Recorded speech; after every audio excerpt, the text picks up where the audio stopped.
ఉన్నప్పుడు ఆమె నేను ప్రభువునందు విశ్వాసము గలదానని మీరు ఎంచితే వచ్చి ఉండుడని వేడుకొని మమ్మను బలవంతము చేసెను. చాలు. ప్రభు లేఖన భాగాన్ని దీవించును గాక. ఇక్కడ మనం చదువుకున్న భాగంలో సహోదరులు వచ్చినారండి. ఒక సందర్భంలో కూడా ఇక్కడ ఎలాగైతే సహోదరులు ఇట్లా సిస్టర్స్ వచ్చినారండి, బైబిల్లో కూడా సందర్భం ఉంది. ఇది మాస్దీయోన దేశం ప్రాంతంలో ఒక ముఖ్య పట్టణం. ఆ ప్రాంతంలో స్థలంలోనికి నదీ తీరమున, ఒక నదీ తీరమున ఆ స్థలము దగ్గరికి కొంతమంది స్త్రీలు వచ్చారండి. ఇట్లాగా మనకు స్త్రీలు సిస్టర్స్గా వచ్చినట్లుగానే ఆ స్త్రీలు వచ్చారండి. ఆ స్త్రీలు వచ్చిన సమయంలో వారి మధ్యలోనికి అపోస్తలుడైన పౌలు గారు ఆ ప్రాంతంలో ఉన్న వారి మధ్యకి, స్త్రీల మధ్యకు దేవుని మాటలు చెప్తూ వచ్చారండి. ఆయన దేవుని వాక్యం చెప్తూ వచ్చారు. వారు వచ్చిన వారిలో దేవుని వాక్యం చెబుతున్నప్పుడు, ఆ వాక్యం చెప్పినప్పుడు ఎవరంటే ఈ అపోస్తలుడైన పౌలు గారు ఎవరంటే, ఆయన ఒకప్పుడు సౌలుగా ఉన్నాడండి. ఆయన పేరు సౌలు. ఆయన బెన్యామీన్ గోత్రానికి సంబంధించిన వాడు, యూదుడండి. చాలా ధనవంతుడండి. రోమా ప్రభుత్వంలో చాలా ధనవంతుడు, ఆధిక్యత కలిగిన వాడు. ఇలాంటి ఆయన యేసు ప్రభు అంటే ఒకప్పుడు తెలియదండి. యేసు ప్రభు అంటే ఆయన ఎరగడాయన చెప్పే మేము కూడా యేసు ప్రభు అంటే మాకు తెలియదు. మా తాతగారి కాలం, మా నాన్నగారి గారికి యేసు ప్రభు అంటే మేము ఎరగం. హైందవ కుటుంబంలో చర్చించామండి. అయితే ఇక్కడ మనం చెప్పుకునే సౌలని ఆయన జీవితంలో కూడా చాలా ధనవంతుడుగా, యూదుడుగా ఉంటాడు, ఇజ్రాయెల్ దేశం. కానీ యేసు ప్రభు అంటే ఆయన తెలియక ఏం చేశాడంటే ప్రభు మార్గంలో ఉన్న వారిని హింసించేవాడండి. అలాంటి హింసించే ఆయన ఏ రీతిగా దమస్కు మార్గాన్ని వెళ్తున్నప్పుడు యేసు ప్రభు దర్శనాన్ని చూశాడు. ఆ వెలుగును చూసిన తర్వాత సౌలు మార్పు చెందాడు. ఆయన సామాన్యంగా నమ్మిన వ్యక్తి కాదండి. అసలు యేసు ప్రభుని ఎందుకు నమ్మాలి మనం అంటే, యేసుక్రీస్తు అంటే ఒక కులానికి, మతానికి సంబంధించిన దేవుడు కాదు. ఆయన యేసుక్రీస్తు, Jesus Christ is lord of all, అందరికీ ప్రభు. ఒకప్పుడు చెప్పే మేము కూడా మన దేవుడు కాదు అనుకున్న వారు, వాస్తవం చెప్తున్నాము, మా తాతలు మా నాన్న కాలం నుంచి కూడా. అయితే ఎందుకు యేసుక్రీస్తు మనం అందరికీ దేవుడు ఎలా అవుతాడనంటే, ఆయన ప్రపంచానికి మధ్యలో జన్మించినాడు. ఇజ్రాయెల్ దేశానికి ప్రపంచం మధ్యలో జన్మించాడు. ప్రపంచంలో సెంటర్ పాయింట్ ఏంటంటే ఇజ్రాయెల్ దేశం, ఏదో బెత్లెహేమ్. అలాగే మనం చూస్తాం ఆసియా ఖండంలో మన భారతదేశం ఉన్నది. 7 ఖండంలో ఖండం ఆసియా ఖండం. అయితే యేసుక్రీస్తు ప్రభు ఆయన ఈ లోకానికి వచ్చిన రక్షకుడిగా పుట్టాడు. యేసుక్రీస్తు ప్రభు ఆయన పుట్టుక ద్వారానే మనకు రక్షణ కలుగుతుందని ఆ తర్వాత మనం చూస్తామండి. యేసుక్రీస్తు వారు పుట్టుక గురించి కాలం 2 భాగాలుగా చేయబడింది. క్రీస్తు పూర్వము, క్రీస్తు శకము. మనం చదువుకున్న వారందరూ కూడా క్యాలెండర్లో చూస్తున్నాం. మనం చూసినప్పుడు తప్పనిసరిగా క్రీస్తు శకం అని వేస్తాం. అంటే మనం పుట్టినరోజు డేట్ వేసినా కానీ క్రీస్తు శకము 2025 సంవత్సరము ఏప్రిల్ మాసము 12 అని మనం డేట్ వేస్తామని.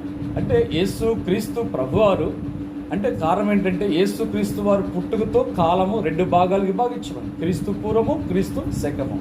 అలాగనే మనం యేసుక్రీస్తు వారు పరిశుద్ధుడు. ఆయన జన్మ పుట్టుకతో పరిశుద్ధమైన జన్మ. ఈ లోకంలో ఎవరు జన్మించినా కానీ ముందుగా ప్రవచించలేవాలి. కానీ యేసు ప్రభు వారి జన్మ గురించి ముందుగా, అందరికంటే ముందుగా ఆయన గురించి ప్రకటించేవారు. అలాంటి ప్రభు యేసుక్రీస్తు రక్షకుడు అండి. ఆయన అందరినీ ప్రేమిస్తున్నారు. బైబిల్లో చక్కని మాట ఉంది, దేవుడు లోకమును ఎంతో ప్రేమించాడు. అంటే లోకము అంటే అన్ని దేశాలు కలుపుకొని మనం ప్రపంచం, వరల్డ్ అండి, ప్రపంచాన్ని. కనుక దేవుడు ప్రేమించిన ఆ లోకంలో మనం ఉన్నామండి. దేవుడు మన అందరినీ ప్రేమిస్తున్నాడు. అందుకే దేవుడు పక్షపాత కాడు నిజముగా గ్రహించి ఉన్నాం. కనుక ఈ దినాలు మనం ఇస్తే ప్రభువుని అంగీకరించిన వారు అన్ని రకాలుగా ఉన్నారండి. ఇక్కడ ఈ స్త్రీ గురించి మనం గమనిస్తే ఆమె లుదియన్ స్త్రీ అండి. ఆమె ఏం చేస్తుంటే ఒక ఉదారంగా పడిన ధనవంతురాలు. ఆమె పౌలు గారు చెప్తున్న మాటలు విన్నది, విశ్వాసం వచ్చింది. ఆ తర్వాత హృదయం తెరబడి ఆమెయు ఆమె ఇంటి వారందరూ గొప్ప రక్షణ పొందొచ్చారు. కాబట్టి ఈ సమయంలో చెప్పే విషయం ఏంటంటే, లుదియాన స్త్రీ ఆమె ఎంత ధనవంతురాలుగా ప్రభువును తెలుసుకొని రక్షణ పొందిందో. చక్కని మాట ఏంటంటే, ఆమె ఇంటి వారందరూ రక్షణ పొందారు. రక్షణ అంటే అర్థం ఏంటంటే అండి, ఒక దినం మనం మోక్షం చేస్తాం. రక్షణ అంటే నిత్య నరకం అంటే మన ఆత్మ తప్పించబడి మన ఆత్మ దేవుని రాజ్యం చేరాలి, మోక్షం చేరాలి. ఆ పరలోక రాజ్యం చేరడమే మనందా చూసి అంతం వరకు సహించిన వాడెవడో వారే రక్షణ పొందుతారు. అంటే మనకు రక్షణ అనేది ఆత్మరక్షణ. ఈ ఆత్మరక్షణ పరలోకంలో దేవునితో యుగయుగాలు మనం ఉండాలి. కనుక ఈ స్త్రీ ఆమె దేవుని వాక్యం ఉన్నది, వినుట వలన విశ్వాసము కలిగింది.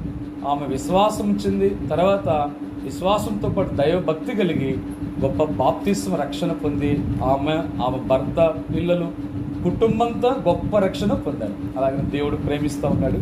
అలాగే చేరువచ్చిన మన విషయాల్లో కూడా మరి కుటుంబాల బిడ్డలు కూడా మరి యేసు ప్రభువునందు విశ్వాసం వచ్చి లుదియా అనే స్త్రీ ఆమె ఎలాగా విశ్వాసంతో రక్షణ పొందిందో మనం కూడా అలాంటి విశ్వాసం కలిగి ఉండి ప్రభు ఇచ్చే గొప్ప రక్షణ మనం పొందాలి. ముగింపులు ఏమిటంటే మనము రక్షణ అనేది మనకు ఆశీర్వాదకరమైనది. మన కొరకు యేసు ప్రభు ఈ లోకానికి వచ్చాడు. మనకు చేయవలసిన పని అంతా ఆయన శిలువలో చేశాడు. మనం చేయవలసిన పని ఏం లేదు. మనం పూర్తిగా నమ్మడం, విశ్వసిస్తే చాలు. మన పాపముల కొరకు యేసుక్రీస్తు వారే కలువరిశిల రక్తం చెందించాడు. ఆయన మనకు యజ్ఞ పశువుగా బలైపోయినాడు.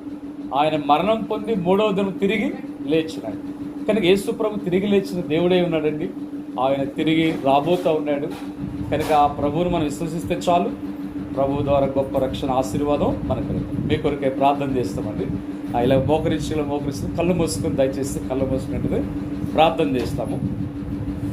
మహాపరిశుద్ధుడు అయిన ప్రేమ నమ్మకము గల పరలోకమందున్న మా తండ్రి, మా అత్యంత కృపా కనికరము దయగలిగిన యేసు ప్రభువా మీకు వందనాలు. ఈ సాయంకాల సమయంలో మరి ప్రియ శ్యామ్ కుమార్ బ్రదర్, రత్నకుమార్ శిష్యులు వందలు ప్రేమించిన బిడ్డలు కుటుంబంలో తండ్రి మరి సహోదరి ప్రమిలకు కూడా రాగలిగి మరి ప్రాంతంలో వచ్చిన రాగలిగిన సిస్టర్స్ వారందరిని బట్టి మీకు వందనాలు. నాయన ఏ రీతిగా దొంగ విశ్వసించి యేసు నీ రాజ్యముతో వచ్చిన నన్ను జ్ఞాపం చేసుకున్నప్పుడు విశ్వాసము ద్వారా నాయన మీ కొరకు మాట్లాడి తెలుసుకుని చూసి ఆ పలికినప్పుడు తను మీరు విశ్వసించడం ద్వారా ఆ వ్యక్తికి రక్షణ కలిగినట్లుగా దేవుని రాజ్యానికి వారసుడు క్షమించబడ్డాడు. మరి దొంగగా ఉన్న వ్యక్తి రక్షించబడి నీతిమంతుడిగా చేయబడి దేవుని రాజ్యానికి వారసునట్లుగా, అలాగే తండ్రి లుదియా అనే స్త్రీ ఆమె కూడా ఎలాగా దేవుని యొక్క మాటలు అపోస్తలుడైన పౌలు గారి వాక్యం విని విశ్వాసం ద్వారా ఆమెయు ఆమె ఇంటి వారందరూ గొప్ప రక్షణ పొందినట్లు, అలాగే శ్యామ్ కుమార్ బ్రదర్ కుటుంబం ఇక్కడ చేరువచ్చిన ప్రియ బిడ్డలందరూ వారి కుటుంబాలు కూడా రక్షణ భాగ్యం దయచేయండి. యేసుక్రీస్తు వారు ప్రేమించి సర్వమానవాళి కొరకు ఆయనే కలువరి శిలువలో అందరినీ ప్రేమించిన దేవుడుగా, అందరి కొరకు రక్తం చిందించి మరణం పొంది తిరిగి లేచిన సజీవుడు అని, తిరిగి రాబోతున్న దేవుడు అని వారి కుటుంబాల్లో, వారి ఉద్యోగాల్లో, చేతి పనుల్లో, అలాగే బిడ్డల స్టడీస్లో, ఆరోగ్య విషయంలో సహాయం చేయండి. ఈ సమయంలో చెప్పండి ఈ వాక్యాన్ని కూడా దీవించమని చేరువచ్చిన ప్రియ బిడ్డలందరి కుటుంబాల కొరకే ప్రార్థన చేస్తూ మా ప్రభువును మా రక్షకుడైన యేసుక్రీస్తు పరిశుద్ధమైన నామములో స్తుతించి ప్రార్థిస్తున్నాము తండ్రి. ఆమేన్.